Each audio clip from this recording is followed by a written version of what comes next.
Salam dan bahagia.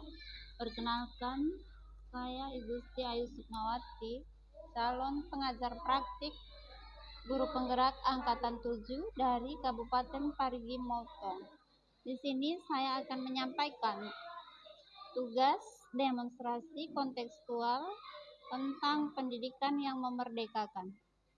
Ki Hajar Dewantara memberikan pemikirannya tentang dasar-dasar pendidikan.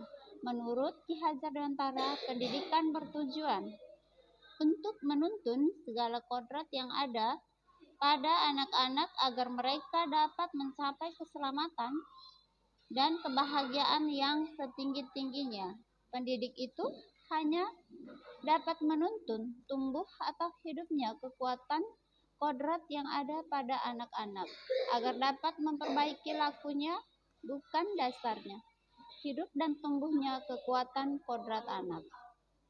Peran pendidik diibaratkan seorang petani atau tukang kebun yang tugasnya adalah merawat sesuai kebutuhan dari tanaman-tanamannya itu agar tumbuh dan berbuah dengan baik. Tentu saja beda jenis tanaman, beda perlakuannya. Artinya bahwa kita seorang pendidik harus bisa melayani segala bentuk kebutuhan metode belajar siswa yang berbeda-beda, berorientasi pada anak.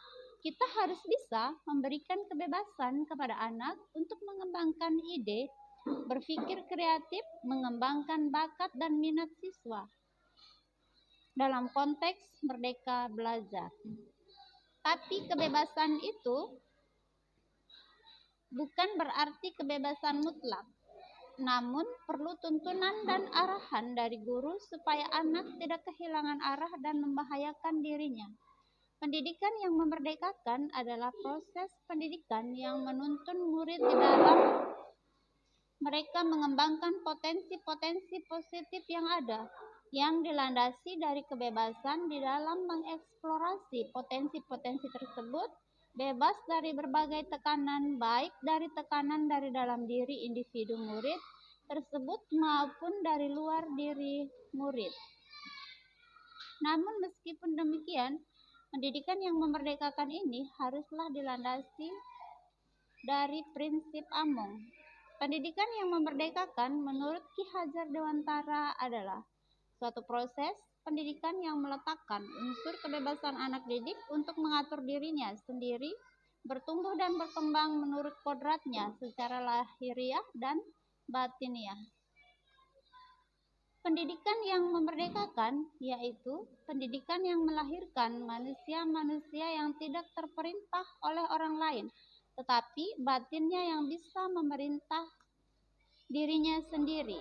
Manusia-manusia yang berdiri tegak karena kekuatan sendiri. Dengan kata lain, manusia-manusia yang hidup lahir batinnya tidak tergantung dari orang lain, tetapi bersandarkan pada diri sendiri. Pendidikan yang memerdekakan itu harus didasarkan pada kesenangan anak didik, serta untuk memperoleh masa depan sesuai harapan dan keinginan mereka sendiri. Oleh sebab itu, pendidikan yang memerdekakan disiratkan bahwa setiap anak memiliki keunikan masing-masing dan seharusnya belajar sesuai kesenangan mereka. Tidak harus didikte dengan kurikulum, sistem, dan aneka mata pelajaran yang dipaksakan kepada siswa-siswa seperti di ruang kelas konvensional pada umumnya. Prinsip pendidikan yang memerdekakan adalah yang pertama, kita harus memperhatikan kondisi murid, di mana murid adalah individu yang memiliki potensi bawaan. Potensi tersebut berbeda antara satu dengan yang lainnya. Guru harus memperhatikan hal tersebut, kemudian menuntunnya dengan cara-cara yang baik. 2. Menuntun. Terciptanya kondisi pembelajaran sepanjang hayat, kesadaran bahwa belajar merupakan kebutuhan yang harus dibangun dari dalam diri murid. Yang ketiga, holistik. Pembelajaran dilakukan dengan memperhatikan perkembangan ilmu dan karakter siswa secara holistik.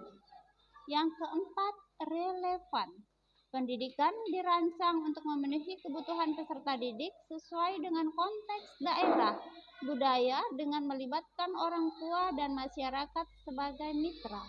Yang kelima, berkelanjutan. Pembelajaran dirancang dan diterapkan dengan berorientasi masa depan, masa di mana murid menghadapi suasana kehidupannya. Demikianlah pemahaman saya tentang pendidikan yang memerdekakan. Sekian dan terima kasih. Salam dan bahagia.